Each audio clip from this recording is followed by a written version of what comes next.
యాదాద్రి భువనగిరి జిల్లా ఆలేరు పట్టణంలోని railway under pass bridge నిర్మాణం పనులను ప్రభుత్వ విప్ ఆలేరు ఎమ్మెల్యే బీర్లా ఐలయ్య పరిశీలించారు. ఈ సందర్భంగా బీర్లా ఐలయ్య మాట్లాడుతూ ఇప్పటివరకు పనులు బాగా జరుగుతున్నాయని మరింత వేగవంతం చేసి మరో 2 నెలల్లో ఈ బ్రిడ్జిని ప్రజలకు అందుబాటులోకి తీసుకుని రావాలని కాంట్రాక్టర్ కు సూచించారు.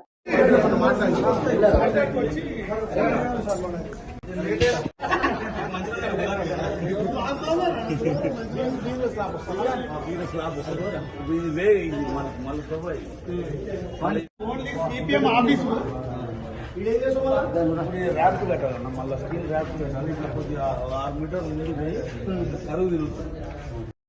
కరువు ఇక్కడ వాళ్ళు వస్తే ఇక్కడ స్లాబ్ వస్తుంది. మళ్ళీ అక్కడికి వస్తుంది. ఇప్పుడు ఇక్కడ కూడా స్లాబ్ వస్తుంది కదా.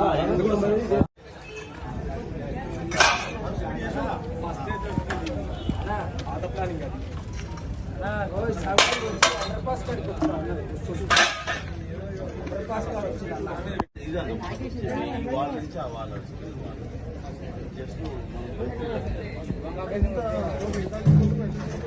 ఈ చెప్తూ మనకు వాటర్